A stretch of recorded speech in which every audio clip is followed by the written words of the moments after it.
Hello and welcome to today's episode.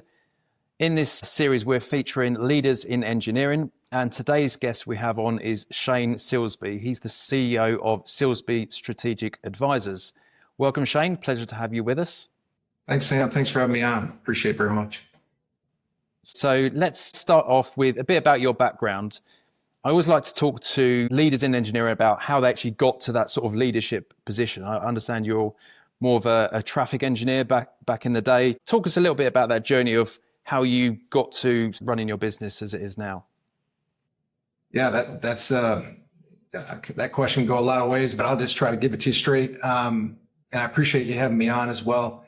So my background is in civil engineering. I started off, in engineering in general, and then gravitated towards civil because I wanted to kind of see and experience the things that we were designing. And then I ended up with more of a specialty on transportation and traffic. That led me to a role at the city of Lansing in Michigan, where I kind of developed my love for the public sector and what we could do to help communities there. But that was too cold there after I grew up and I was an adult there. And so then I moved to Phoenix, Arizona, worked for the city of Phoenix for about 9 years. Had a great time there doing a lot of development, things like that. But that was too hot, Sam. So then I ended up in Southern California, worked for the County of Orange as Director of Public Works. That was great. I took all my experience, could put it together, work on that. Was there for about 6.5 years. And then after that, I said, well, I've done pretty much everything I think I can do here in general to lifting the heavy boulders. Then I shifted to the private sector, was on the corporate side, was an executive for a couple of years, and then thought about how I can best help public agencies, which is my passion. And so the way I felt like that I could do that the best was with my own business, running that and with a specific target on cities and counties across the United States. So that's how I came to be in a leadership position, not only at my company, but in the region. And then I work nationally on things to be in infrastructure in the infrastructure industry, to advocate for funding, for streamlining, for project delivery, for ways for government agencies to be able to do things a little bit easier and more cost effectively. Nice. So tell us a little bit about what your business actually does. Yeah, thank you. My business really focuses on strategic initiatives for cities and counties, local governments. So I take my 20 years of experience in that arena, and I use that to help them with what I call meteors. So my book is called Managing for Meteors. And so what is their meteor? What is that thing, which is a major disruptor that they are smart, intelligent, hardworking people? They could shift their focus and work on that specifically and deal with that issue, that meteor, that disruptor. Or they can do their job to the best of their ability, the administrative portion of their job, but they really can't do both. If that thing is big enough where both things would probably not get done or to the level they'd like to see. So I am not going to be the administrator for their agency. So I focus on that disruptor, that meteor for them. And those things look like major project or program delivery issues, funding challenges, legislative advocacy to change laws, potentially trying to acquire federal dollars for infrastructure projects. It's really a lot of different elements that is kind of a niche in what I call a fractional government executive. Kind of come in, deal with that issue, and then I might deal with another issue for them, or I might move on to help another agency. Okay, that sounds good. So tell us a little bit about some of the challenges you see in what you do in running your business. Well, there are quite a few challenges that come up. Some are happening at the local level, some are global and at the federal level. At the local level, the challenges really are workforce development issues for those agencies to try to have enough people to fill all the holes that are created by the turnover as people somewhat shift from the public sector to the private sector and or retire. And when people retire, they take that knowledge capital with them, which creates another gap and another issue, which is not having that knowledge capital transfer and very efficiently in some cases. And so I can help fill that gap of the knowledge transfer, the experience, while the well-intentioned, smart, motivated people of that agency are working to fill those leadership roles. So those are a couple of challenges. The other thing is just like any business, it's trust. So they have to be able to trust me to do that for them and take on roles for them that can be political. They can deal with the community. It could be dealing with laws or trying to change things at the federal or state level. So those are kind of the local challenges. And then, of course, at a federal level or national level, we have prices that are largely unpredictable to help with project costs. And we have other things affecting infrastructure, specifically in the funding, which in the U.S. we had, it's called the Infrastructure Investment and Jobs Act that came through 4 years.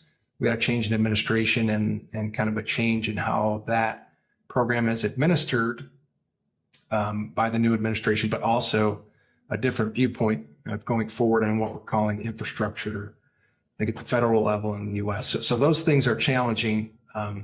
Traditionally, we would expect the federal government to be the most stable and the local government to have to be the most agile.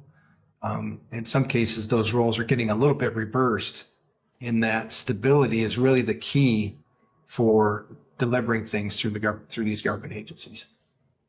Sure, yeah. And I know when we talked before a little bit, you were talking about the funding element. I wondered if you could just go into a bit more detail about that. So in the United States, and let's just talk about transportation infrastructure for a minute. You and I both have transportation backgrounds. In the United States, the primary funding source for that was at least the federal gas tax. So every time somebody buys a gallon of gasoline, I'm going to use the English units and not the metric units today, Sam. We talked about that a little bit, but if we have a gallon, not liters here, but a gallon of gasoline, that rate went up to about 18 cents a gallon in 1992, but it has not been adjusted since then. And so that at the time was doing a decent job of trying to provide infrastructure funding for all of our highways, bridges, roads, things like that across the country. But with that, the limitation and that not being adjusted by the federal government, that obviously creates a strain. You have to either fund it local, state, or find another federal source. Well, the local agencies and the state agencies generally are working on different types of roads and other issues, and they don't have a bunch of extra money. They have a confined tax base, and it's not usually linked to directly collecting transportation infrastructure dollars. What local agencies normally have to do is get an allocation of that federal gas tax dollars. It comes to a state level, then a local level, and they get a little bit of that. Or they have to use what we call general fund dollars at the local level. That is, an agency collects through taxes dollars that go into a general fund, and then they reallocate those to priorities. Normally, police departments, fire departments, they get the first grab at those dollars, and then what's left is divided up between infrastructure agencies, parks, things like that. So that's why it was such a big deal when we talk about the Infrastructure Investment and Jobs Act, is that was a shift at the federal level to take general fund dollars and move those to a specific purpose, which was infrastructure and public infrastructure, to offset that gap we have from the federal gas tax issue. So that's why I spent so much time looking at that, because it has such a big impact, and there's such a shortage. Even with that act and the bills we have, we're still trillions of dollars below what we need to maintain the infrastructure in the United States. Sure. Yeah, and you mentioned retaining good talent. I mean, this is something that I've heard other, especially in more specialized areas of engineering as well, that comes up a lot. I wondered if you could just talk a little bit about that and if that relates to what you do. Sure. I look at that really from the public agency standpoint mostly. That's my experience. Those are the people I help. So if you're trying to retain good talent, you've got the best engineer you've ever had in your department, and the pressures you're up against are a private sector industry that effectively is paying more money because retirements and those benefits have generally been reduced at the local government level, not taken away, but modified down. So you're working against somebody that can make a higher salary externally. You're working against an issue of remote versus in-office work, generally speaking. Many private sector companies offer maybe up to 100% remote. Many government agencies say, look, we're paying taxpayer dollars for this building, for you to be here and respond. So we need you in the office when you can be here. that can create an issue, especially for the newer generations. And then it's also the work style and variety. So in a public agency, I know when I was at Orange County, I had people working on a major billion-dollar flood control project for years, decades even, and that's one project. And if somebody were to go to the private sector, perhaps they'd work on 30 projects in 10 years, for example. So you can have more variety. And then the last thing is security. So it used to be with government agencies, you could expect some level of security. In the private sector, you could expect less security, meaning your job not at risk. But more and more, that's become a less secure issue in the government agencies. You can think about what happened at the federal level with the so-called Department of Government Efficiency, which was just cutting people left and right. And so that, at least the perception of security has been negatively impacted. So another uphill battle for public agencies to try to retain or attract new talent. Sure, yeah, that's interesting. So going on to a bit about your business, obviously you're very experienced in what you do. Tell us a little bit about things you might have done well, some successes in the past, and just share a bit about your insights on that. Thanks for that question, Sam. I think the successes are kind of on the leadership side, trying to help agencies get focused on a direction, set goals, achieve things that maybe they couldn't have done if they weren't organized in a certain way or focused in a certain direction. So general leadership there of large agencies. And then the other is on the project delivery side and specializing in what we call alternate project delivery here in the United States, which is an alternate to low bid. So terms like design build, the construction manager at risk, and all those elements, becoming a leader in the industry to train on that. And I actually was able to change state law multiple times in California on that, and then some tweaks to federal law to help with delivery of some of these larger projects. So the construction phase of a project is the highest expenditure that any agency probably exercises in their portfolio, their budget. And so being able to create predictability around that and efficiency of delivery of that, including a predictable schedule, which impacts the community, right? That's a credibility issue. Those have been successful in delivering some major projects. Every project has challenges and interesting pieces, but being able to drive it to the end, right? You have a product, and then we measure it against the scope, schedule, budget. Do we get that scope? Do we do it within the budget we said? And do we do it within the time we said we were going to do that? Sure. And what do you see as particular opportunities in the sort of next few years with what you do? Yeah, that one gets spread out pretty quickly because a lot of people have a lot of different ideas. We have the introduction of AI and people pushing for that to basically do engineering, but we need QA/QC around that. We need some standards. We need some guardrails. One of the challenges on that, real quick, is that this last act that was approved by Congress, called the One Big Beautiful Bill Act, stipulated in that states cannot regulate AI introduction for 10 years, basically.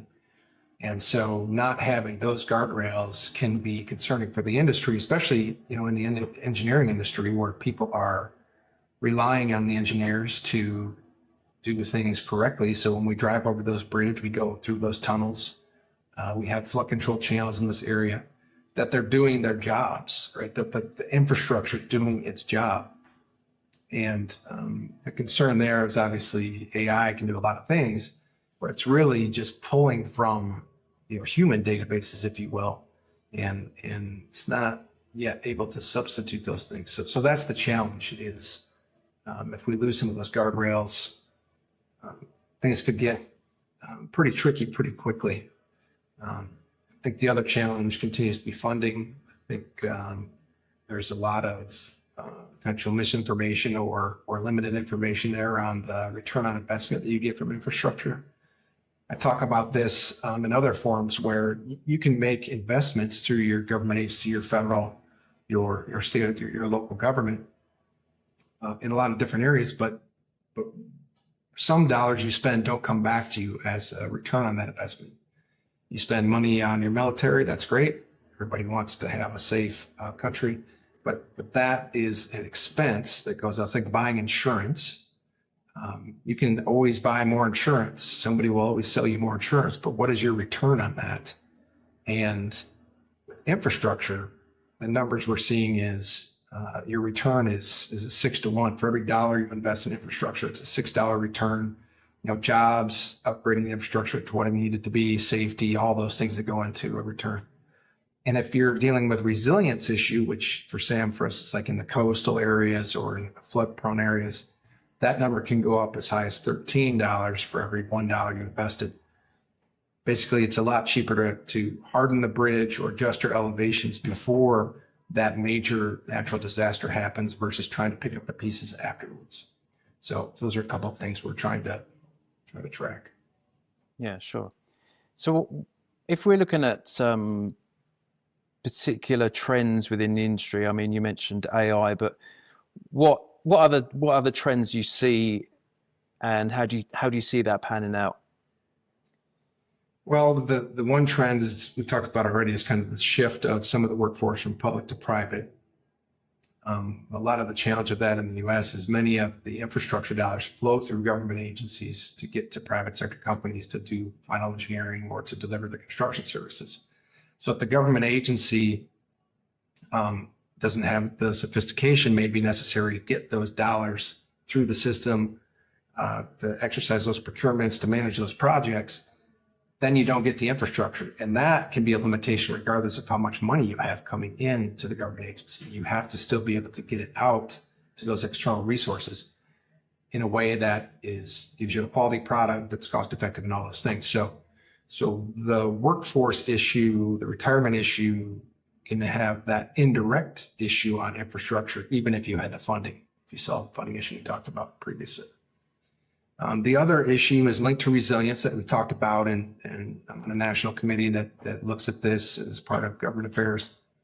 But every year, the trend is we generally are having more and more billion-dollar disasters every year than we did the prior year. So that's your Happy Friday message, right? We have more billion-dollar disasters.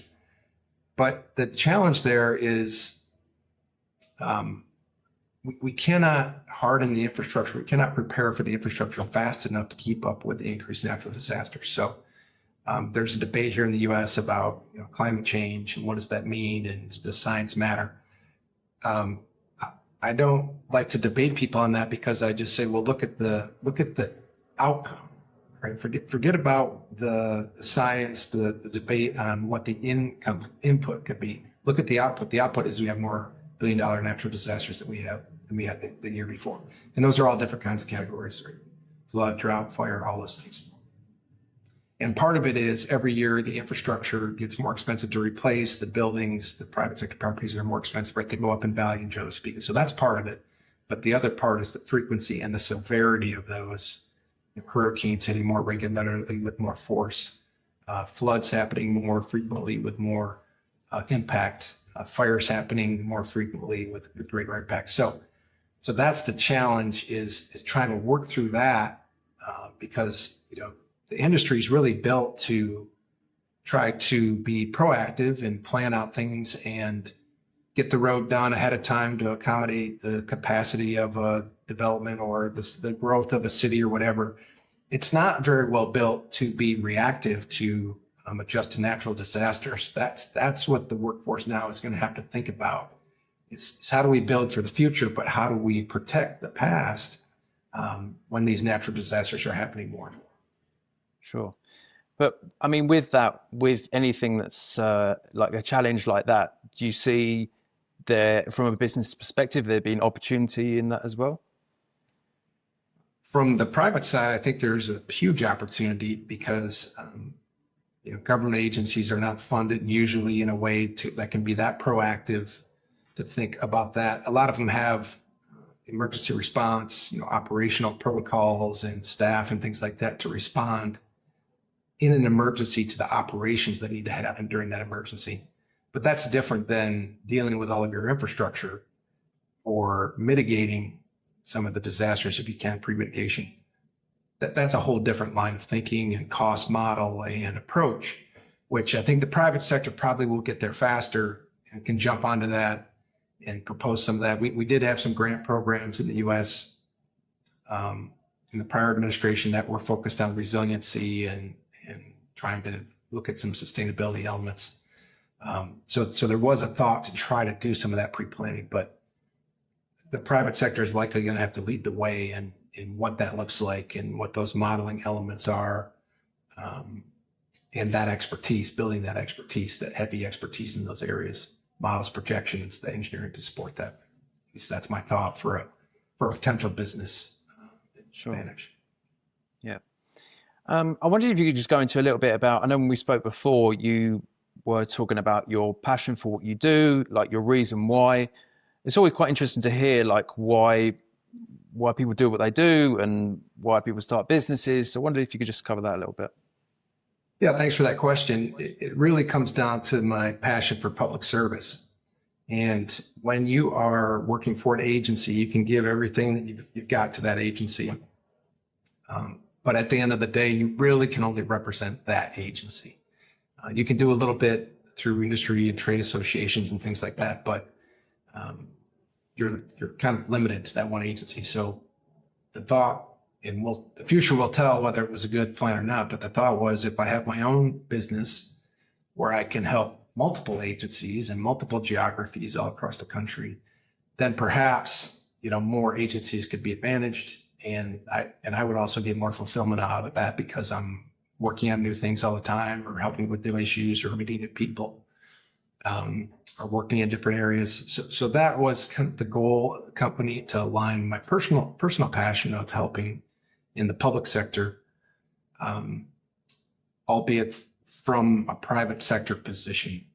So that's the theory. We'll see what happens. Yeah, sure.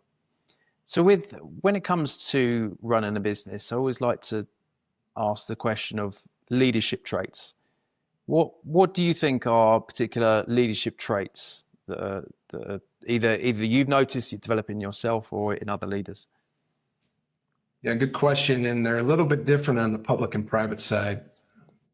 I think for both entities, you want to act with credibility, do what you say you're going to do your best, treat people well. I think those things flow on either side of that aisle. And just trying to do the right thing, with the information you have or the resources you have. I think those kind of flow through. On the government side, what I would say, because the organizations are more hierarchical, pyramid, that your leaders can have more impact on that. And so the skill set there, I think, to be a successful leader on the government side is to try to communicate clearly the expectations, not only of your role as a leader, but of what the agency is trying to achieve. And then to create alignment around those expectations through setting goals or providing resources or training or whatever that is. And again, normally in a government agency, you're trying to align with a lot of people across a lot of departments or service areas. And then the third thing is to have some performance review or accountability of that. It's kind of like having a speed limit, back to our transportation discussions, like having a speed limit with all the great intentions of the safety benefits of the speed limit. But if you don't have enforcement of that, it kind of becomes ineffective. So that's where that accountability has to come in, both for the leader and for the people in the organization. That's how I see the public sector side. And then leaders also in the public sector need to work apolitically, in a nonpartisan way, in a political environment. That's the other piece of it, right? We say in the U.S., we don't have Democratic roads or Republican bridges. All people have to use this infrastructure. So you have to take what we call an apolitical approach to it. On the private side, I think it's trying to be innovative. It's trying to, you need to be determined. You need to have a comfort level with ambiguity. Things aren't going to be the same every day, which can be very difficult for engineers. I can tell you firsthand. And you have to, in my opinion, you have to be a little bit more extroverted, right? You don't have a pyramid structure where somebody else can be the extroverted side for your engineering group and you can remain introverted. You have to, I think, on the private side, we're talking about leadership on the private side, you have to be able to get out there and speak in forums like this, like we're talking about, like we're advocating, we're talking about the issues out there. So you have to, in my opinion, have an extroverted side to your messaging, to your approach, even if you are naturally an introvert coming from the engineering sectors. Sure. So with the business as it is now, where do you see yourself in the next few years? Where do you see it moving? Where are the opportunities? Yeah, thanks, Sam. I've just hit about 3.5 years now with the business and what I do, and we're very busy right now. But that can always change, right? So we want to keep working and broadening industry authority, which is what I spend a lot of time doing, not only so I can advocate effectively for my clients in other forums like at the state level or the federal level or regional, but also so people understand and may want to access me as an expert or having knowledge capital in that specialization. So that's what it is, continuing to expand the industry authority, continuing to learn more about things like creative infrastructure financing potentially or budget options at the federal level, and then trying to bring those maybe down and help at the local level, or just trying to find more ways for local governments to be able to improve revenue generation, which is something that a lot of agencies don't look at. They always just look at what are the costs, can we cut the costs, can we reduce costs? Well, there's a flip side to that, which is revenue generation, which is what the private sector is all about, right? So if you can combine those things, perhaps we can provide a little bit of flexibility at the local level. So I'm trying to stay kind of innovative and in my research, trying to be at the tip of the spear to help my clients with that. So that's what I spend my day doing: researching, working, advocating, learning, and reaching out and talking with as many people as I can. Yeah, sure. I wonder if you could just talk a bit about, you mentioned innovation there. I wonder if you could just talk a little bit about that, because it's something that comes up a lot within business, and we're in a very fast changing environment in today's world. I wonder if you could just cover innovation or technology or any sort of insights you have there. Sure. We talked a little bit about AI. That's kind of the buzzword for what people think about with innovation now, but that's only one piece of it, right? How you integrate technology more into your project delivery or your training and development, I think is important. One of the things, whether people think it's innovative or not, it's really the use of video medium like we're talking about here, and trying to reach more people and maybe give somebody an opportunity to listen to this on their way home for their commute, to maybe get some leadership development or learn about new topics or hear what's going on in the industry. So especially with the newer generations, the video medium, audio medium is, I think, going to be more important as an innovative tool for all the things we talked about: workforce development, training, onboarding, trying to cross-train. So that's what I'm trying to spend some time on. My podcast I'm working on, called the Public Works Podcast, very specific to that infrastructure niche, to try to continue to get the message out there to help the newer generations and anybody really that uses the video as a medium.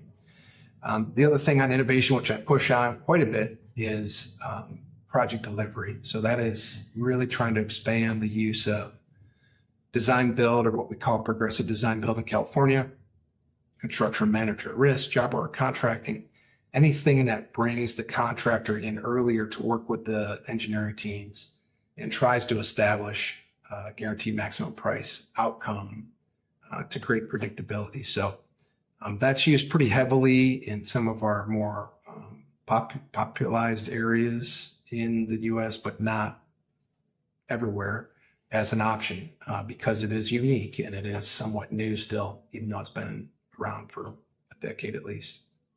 So that's kind of it, trying to find better ways to communicate with people, trying to help people embrace technology and what they do as a government agency and for delivery, and then specifically on how we can deliver these major projects a little differently to bring predictability and cost and schedule control to these big projects.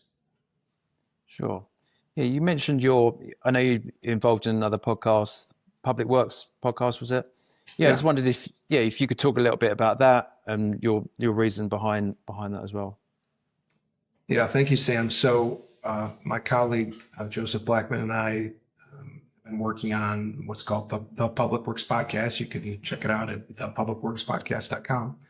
And really it's an effort with his prior activities and trying to talk with people in the public works industry, more of just a discussion to now include things like industry trends, observations. I mentioned I'm going to do a session later on a specific topic. So I'm trying to not only bring conversations through the video medium of podcasting, but to add in topical elements that are important to public works agencies, so they can start to hear about what's happening outside the walls of their agencies. And what I find is that people pretty regularly and almost without thinking about it can go to work every day in a city hall or a public works building and not always be open to what's happening outside the walls of their building. Right? We just keep doing it this way because that's how John did it and that's how Sally did it. So we just keep doing that. And the challenge is in a status quo situation like that for governments, if they're not moving ahead, the challenge is that they're not staying at an equilibrium. They're actually falling further behind. That's the challenge. So if you're not kind of striving to stay ahead of what's going on, or at least know about what's happening in the industry or innovations or things like that, whether you adopt them or not is a different issue. But if you're not aware of those things, you're going to fall behind. And that's the challenge, I think, for public agencies, right? Looping back into trying to attract good talent and retain talent, all that stuff. If you're not moving ahead, you're actually falling behind. So that's what we're trying to do on that podcast and with other efforts, is try to expose folks to what's going on. Yeah, sure. It's like having those conversations is really powerful to people, to listen to people with your expertise. So yeah. And my colleague, my colleague Joe Blackman does a great job. He'll take a topic and say, hey, I want to know more about this, and I think other people want to know about that, and then I'll use my experience and try to deep dive and come up with something that we can share with folks. Sure. Well, Shane, it's been really nice to have you on here today. It's been great to hear your expertise. Where can people find you if they want to learn more about what it is you do? I'll let you know that. And thank you, Sam, for your efforts and trying to get the word out in your spaces and to the engineering community and the infrastructure community. We appreciate what you're doing there. People can reach out to me through my website. It's silsby-sa.com. You can find me on LinkedIn, Shane Silsby. You can send me an email, shane@silsby-sa.com. You can go check out the Public Works Podcast through LinkedIn or through YouTube. And that's it. So, LinkedIn's where I usually interact with the most people. You'll see me posting about industry trends and what's going on there. You're going to send me a note, say, hey, I heard you on Sam's podcast and I didn't, or I wanted to connect further. So that's it. Great. Well, it's been nice to have you. I will, thanks, Sam. we'll speak again soon. Thanks, Shane. All right. Appreciate your efforts. Thanks so much.